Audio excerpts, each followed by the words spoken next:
the FED's inflation target was 2%, but inflation is already 7%, so the FED definitely lost the control of the situation. They will not accept it, of course, even if inflation will be 10%, 15%. If central bank's actions are impulsive, it undermines the credibility of the regulator. When inflation is accelerating, people start to spend money differently, which is why there are so-called inflation-proof businesses. It's unlikely that people will be spending less money on Coca-Cola's products or Procter & Gamble's products, for example, and it's likely that they will try to save money on other products like smartphones or laptops if their wages aren't growing while the prices are. Also, those inflation-proof businesses can easily increase prices for their products, while companies like Adobe or Netflix can't do it because they have subscription plans, like a long-term agreement with customers that you can just change at any time you want. So for the big tech companies, inflation is one of the worst things that they can imagine, while companies like Starbucks, Procter & Gamble, McDonald's, Pepsi, Coca-Cola will be doing just fine. So should we consider them as defense asset? Well, maybe. In the end of 2018, the stock market was falling because the FED tightened monetary policy. And while all these Googles, Apples, Microsofts, Amazons, Netflix were falling, the companies that I mentioned increased their market capitalizations. We already know that FED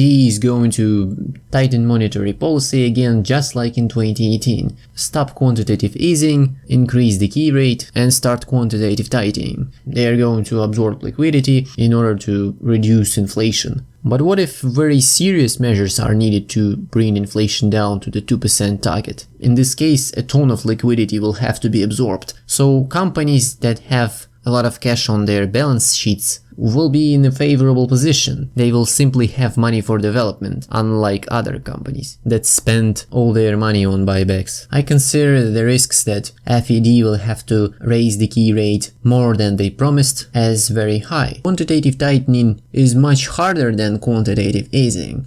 Experience just shows us that selling securities is not as easy as buying. After the crisis in 2008, the FED increased its balance by more than $3 trillion.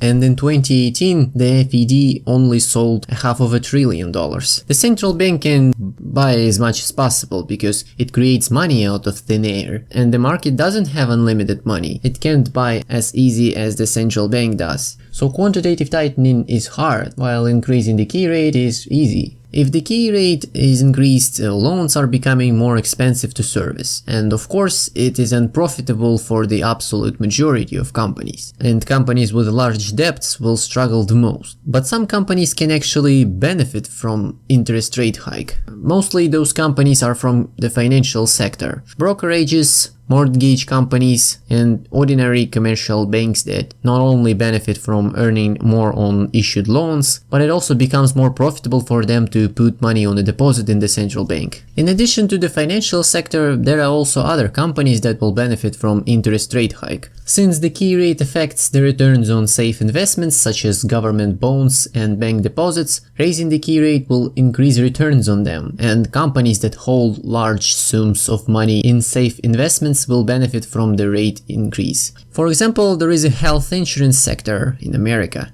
These are well-known companies. They don't have the ability to invest in very risky assets like stocks, so their insurance funds keep their money in safe assets. Okay, but what to do in like worst case scenario? If stagflation will begin, investors lose the trust in the system, sell everything, well, then there will be only one very last defensive asset left, and you all know it.